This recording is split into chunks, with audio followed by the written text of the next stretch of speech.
je vais appeler Malek Ennefer qui sera là pour nous parler de pratiques éco-responsables dans la gestion des aliments au CIS de l'Outaouais. Elle est chargée de projet en alimentation durable à la direction des services techniques et de logistique du CIS de l'Outaouais. Merci beaucoup. Donc, je suis ravie d'être là au colloque aujourd'hui. Justement, c'est une opportunité précieuse pour écouter les expertises de toutes les personnes intervenantes ce matin, puis d'échanger aussi les solutions innovantes en termes de développement durable. Donc, aujourd'hui, je vous présente notre projet de lutte au gaspillage alimentaire intitulé donc, Vers des pratiques éco-responsables, gestion des aliments au centre intégré de santé et des services sociaux de l'Outaouais. Je ne sais pas si je... Donc, classiquement, donc voici le plan de présentation. Donc, je vais commencer par une petite mise en contexte pour montrer l'importance d'une démarche en développement durable.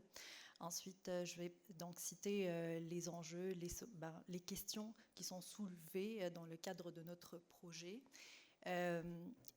Ensuite, donc, je passerai par les recommandations qu'on a pu formuler suite à notre projet et conclure donc, avec des points à retenir. Donc, les stratégies gouvernementales en développement durable au Québec sont essentielles pour un avenir social, économique et environnemental viable. Donc, c'est pour cela que donc, plusieurs initiatives ont été mises en place par les ministères, dont je citerai donc, les initiatives de Recyc Québec, la stratégie québécoise de réduction de pollen allergène, la saine alimentation, le programme de développement des marchés bioalimentaires, donc initié par le MAPAC et la stratégie nationale d'achat d'aliments québécois, la stratégie québécoise en infrastructure publique, puis la stratégie de réduction de gestion responsable des plastiques au Québec et la transition énergétique. Donc, c'est dans ce contexte que le CIS de l'Outaouais a promu et mis en place des initiatives innovantes en termes de développement durable. Et c'est en 2020 que notre politique de développement durable donc, a été adoptée. Et parmi les réalisations donc, du CIS de l'Outaouais en termes de développement durable, donc, je citerai l'installation de 44 stations de récupération de plastique et de métal dans les installations. Aussi l'acquisition d'un équipement de traitement des résidus alimentaires au service alimentaire. L'installation de 25 fontaines d'eau avec remplisseurs de bouteilles. Aussi dans le programme AP-Moissy, la réduction, la récupération et le recyclage des matières organiques. Ensuite, nous avons aussi le projet, le CIS de l'Outaouais lutte contre les pollens allergènes et les îlots de chaleur urbains. Puis la sensibilisation à l'adoption des pratiques responsables dans la gestion des infrastructures du CIS de l'Outaouais et plus particulièrement pour les activités d'alimentation. Donc, et suite à un financement que nous avons reçu du MAPAC, nous avons pu entreprendre notre projet d'achat d'aliments locaux, mais également, grâce au financement de Recyc Québec, de mettre en place le projet de lutte au gaspillage alimentaire dont il est question aujourd'hui. Donc, le CIS de l'Outaouais reconnaît la relation, vraiment le lien fort qui est entre la santé et l'environnement. Il est certes qu'il est important que la qualité nutritionnelle et son impact sur la santé des patients, ça soit notre priorité, mais c'est sûr que la gestion des déchets efficiente va réduire notre impact environnemental et à long terme l'efficacité des coûts. D'un autre côté, dans le contexte hospitalier, donc nous avons des surplus de production alimentaire qui sont inévitables. Donc, ces surplus-là pourraient donc être réutilisés pour l'alimentation humaine et donc combattre l'insécurité alimentaire. Donc, parfois, l'équation avec ces trois paramètres n'est pas toujours bien équilibrée. Donc, c'est pour ça qu'on entreprend des projets comme ça, justement, pour essayer d'équilibrer le tout. Donc, notre projet de réduction des pertes et gaspillages alimentaires donc, vient compléter notre projet en alimentation durable, qui est l'achat local. Et donc, dans ce projet, nous avons été accompagnés par Synergie Santé et Environnement pour la partie caractérisation, mais aussi nous sommes accompagnés par Équiterre. Alors, dans la première phase du projet, nous avons ciblé 8 de nos installations.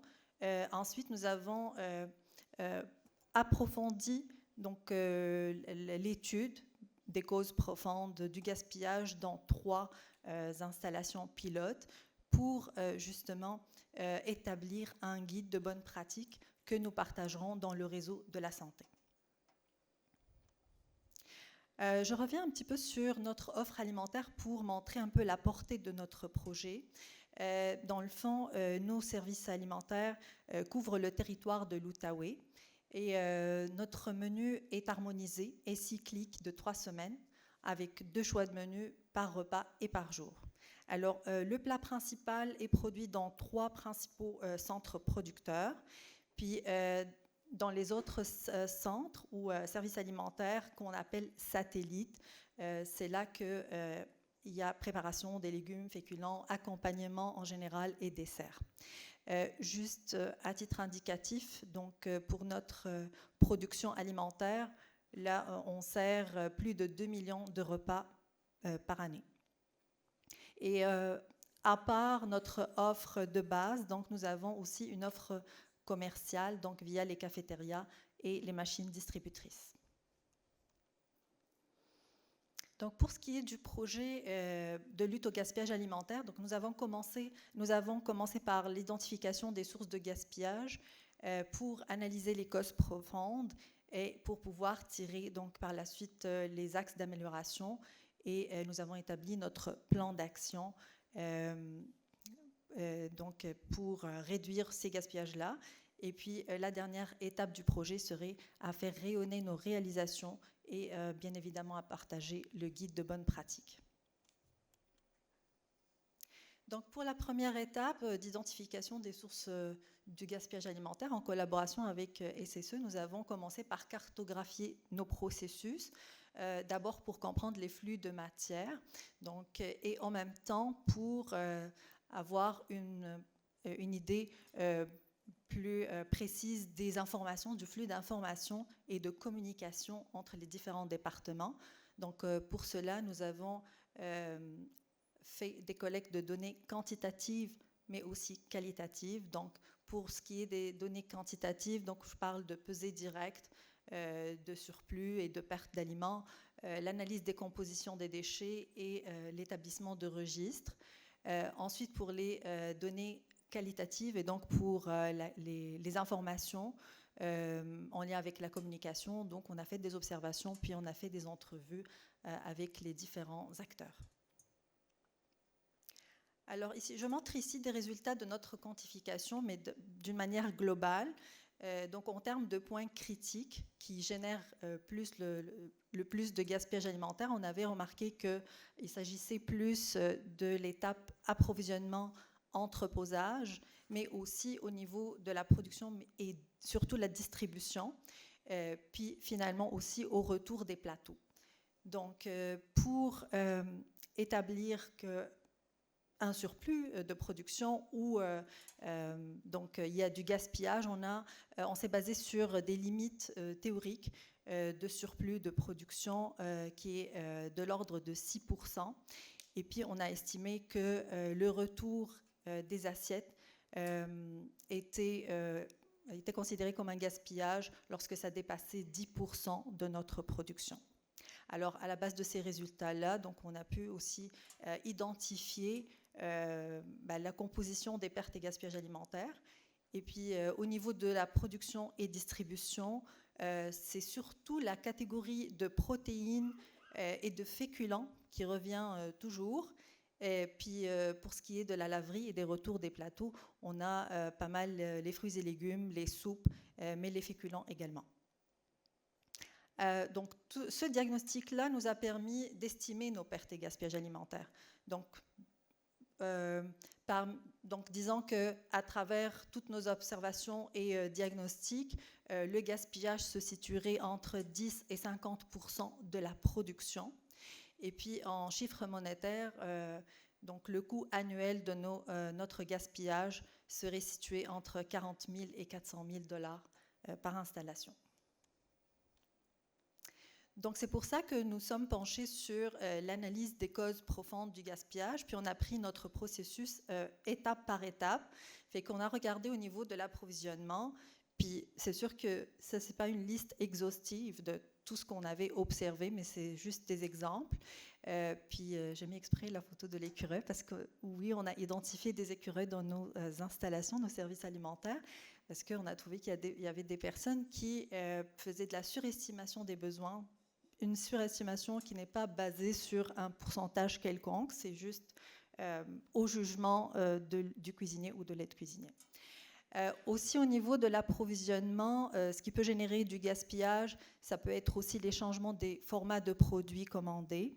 Alors pourquoi les formats changent? Parfois, le produit est en rupture de stock, fait que le distributeur va nous ramener un produit à un format différent, puis ça peut générer du gaspillage si on parle d'un petit service alimentaire, puis qu'on lui offre donc de gros formats par exemple, ou bien si les codes fournisseurs de produits ne sont pas respectés.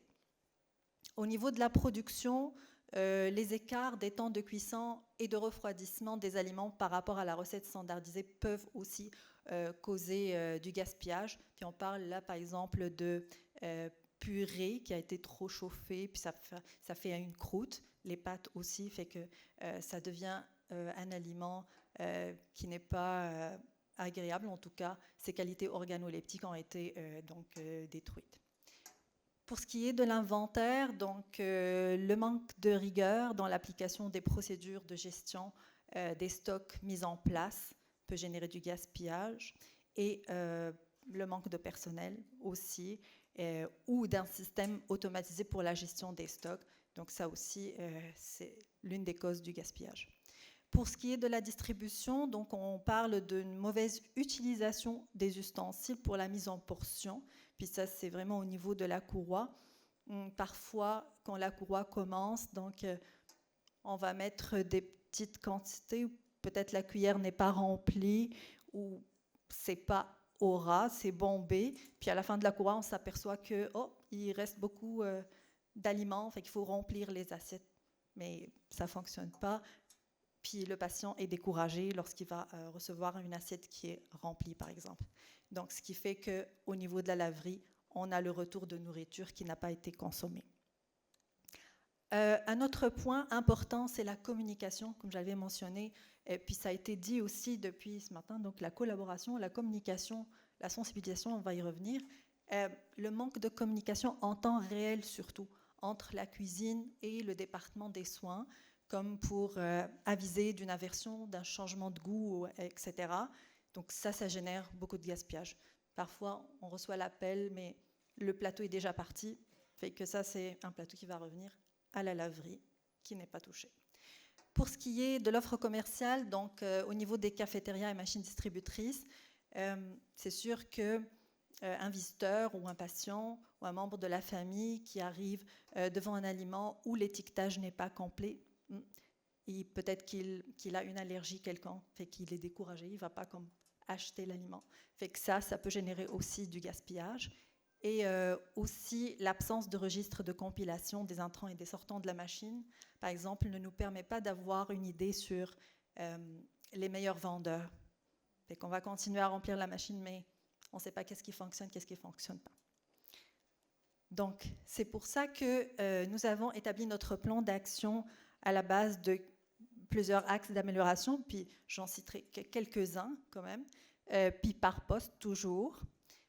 Donc, pour ce qui est de l'approvisionnement, donc on recommande de réviser sur une base régulière les quotas et les quantités nécessaires pour les 3 semaines de menu, de s'assurer de respecter les codes sur les feuilles d'inventaire, de définir une procédure claire ainsi qu'une formation commune à tous les employés susceptibles de passer les commandes. Pour ce qui est de la production, donc, il est important d'établir un pourcentage commun de surplus additionnel acceptable. Puis par ça, on veut dire comme soit au niveau de la production en général ou par catégorie de produits, comme on a vu, puisque le gaspillage a été observé plus dans la catégorie des protéines. Ça serait bien de focaliser sur les protéines, puis de mettre un pourcentage, un petit buffer, mais qui soit comme adapté, puis par la suite, on peut l'ajuster si jamais on remarque qu'il y a toujours du reste. Fait que ça, c'est important. Ensuite, évaluer les processus concernant le temps de cuisson et de refroidissement des aliments, surtout dans les sites satellites. Ensuite, pour l'inventaire, donc, il faut établir un protocole qui identifie une ou des personnes responsables de l'inventaire lorsque c'est possible, parce que c'est important de vérifier les dates de péremption et de faire une bonne rotation des produits. Aussi, il faut évaluer la possibilité d'implanter un système automatisé lorsque c'est possible, puis qu'on a les moyens aussi, pour faciliter la prise d'inventaire, comme un système de scan et de code à barre. Aussi pour l'inventaire, il serait donc pertinent aussi d'organiser à chaque saison un grand ménage des espaces de stockage pour faire de la place aux nouveaux produits et puis aussi faire passer tout ce qui a été là auparavant. Pour ce qui est de la distribution, là je ne vois pas très bien. Okay, faire des audits ponctuels pour valider les pratiques au niveau de la distribution, donc soit en termes de respect des quantités, du bon usage des ustensiles, de mise en portion et aussi l'aspect visuel des assiettes. Alors pour ce qui est de la laverie, il est difficile d'agir au niveau de ce poste-là parce que tout doit être fait en amont. Arriver à la laverie, là, on ne peut rien faire, ou pas grand-chose en tout cas. Fait que c'est de regarder les différents autres postes et les actions à mettre en place. Toutefois, le site des Laurentides avait mis en place une marche à suivre pour récupérer des bouteilles intactes, non utilisées. Fait que nous, on est en train de regarder avec notre direction de la PCI pour pouvoir la mettre en place. Pour ce qui est de la communication, donc faire connaître les enjeux communs rencontrés sur les étages et au niveau des services alimentaires aux différents acteurs impliqués, donc sensibilisation avec un grand S, communication, et puis donc optimiser la communication. Pour ce qui est de la cafétéria et des machines distributrices, donc c'est important d'ajuster nos quotas sur une base régulière, de tenir un registre qui compile les entrants et les sortants de la machine, de valider les règles du MAPAC afin d'éventuellement faire des dons alimentaires et bonifier l'offre commerciale et optimiser la rotation des aliments, bien sûr dans la machine distributrice. Puis pour revenir un peu sur la réutilisation des aliments, donc les dons alimentaires, ça on peut comme donner tout ce qui est surplus de production, tout ce qui ressort de notre inventaire, au niveau de la distribution, puis encore une fois de la machine distributrice. Donc, la lutte au gaspillage alimentaire, c'est une démarche qui est vraiment un travail de longue haleine, et puis ça demande beaucoup de changements dans les processus, dans les habitudes des employés et le mode de gestion. C'est pour ça que je présente aujourd'hui quelques clés de réussite qui pourraient aussi aider à faire réussir le projet en tant que tel, comme par exemple impliquer les employés dans la démarche dès le démarrage du projet, c'est-à-dire dès la quantification, le diagnostic, l'étape de diagnostic, jusqu'à l'élaboration des objectifs et des actions de correction à mettre dans le plan d'action. Prioriser les actions qui ont un impact rapide sur la réduction du gaspillage alimentaire. Donc il faut focaliser sur les points critiques, commencer par les quick wins, puis suivre le progrès et définir une date de contrôle au plan d'action spécifique. Par date de contrôle, ce que je veux dire, c'est comme on a commencé la quantification à une date donnée, on a établi notre plan d'action, puis faire le suivi, mais aussi définir une date à partir de laquelle on pourrait refaire la quantification pour vérifier que notre plan fonctionne. Et donc, éventuellement, si ça ne fonctionne pas, il faut noter les enjeux et les obstacles rencontrés lors de la mise en place des actions correctives et évaluer les résultats, puis ajuster les actions si nécessaire. Donc, au jour d'aujourd'hui, nous avons établi 11 plans d'action spécifiques à chaque installation, mais complémentaires. Donc, nous sommes en train de faire le suivi pour les ajuster, pour ajuster notre plan d'action global qu'on appliquera à l'ensemble des services alimentaires de notre établissement. Aussi, en parallèle, nous avons consulté d'autres organismes externes comme Équiterre qui nous accompagnent, mais aussi le CIUS du Saguenay-Lac-Saint-Jean et bien d'autres institutions de la santé lors d'une rencontre qui a été organisée par Équiterre, donc pour standardiser les méthodes et par la suite donc élaborer notre guide qui sera un outil pour guider les gestionnaires et les employés des services alimentaires. Donc, pour le rayonnement de notre projet et de notre guide de bonnes pratiques de lutte au gaspillage alimentaire, donc on se propose de le finaliser pour mars 2025. Nous sommes à regarder avec Équiterre et Recyc Québec le plan de communication, mais ce qui est certain, c'est que le guide sera partagé via Communassiette et les canaux de communication du CIUS de l'Outaouais et du CIUS du Saguenay-Lac-Saint-Jean. Voilà. Donc, avant de finir, je passe. C'est bon, j'ai encore le temps. Pour les recommandations d'une manière générale pour une gestion efficace des aliments, donc évaluer les pratiques actuelles de gestion des aliments, mettre en place un système de suivi des stocks, le système de commande qui est basé sur les besoins réels des patients pour éviter le gaspillage, former le personnel sur la gestion des aliments et la sécurité alimentaire, collaborer avec les producteurs locaux pour des approvisionnements frais et durables, établir des partenariats avec des organisations pour redistribuer les surplus d'aliments, opter pour le compostage ou la biodigestion pour la gestion des déchets alimentaires, promouvoir des options végétariennes et végétaliennes pour diminuer la consommation de la viande, ça c'est pour l'empreinte carbone, puis utiliser des emballages écologiques, compostables et recyclables pour les repas et sensibiliser, encore la sensibilisation du personnel, des patients à l'importance d'une alimentation durable. Donc pour conclure, si je peux comme rapidement passer sur les points, à travers les points à retenir, réduire l'impact environnemental dans le secteur de la santé en diminuant les déchets, en favorisant les pratiques durables, améliorer la santé des patients en offrant des aliments locaux, puis contribuer à la sensibilisation du personnel et des patients à l'importance de la durabilité, puis réduire les coûts à long terme grâce à une gestion efficace des aliments. Voilà, merci pour votre attention.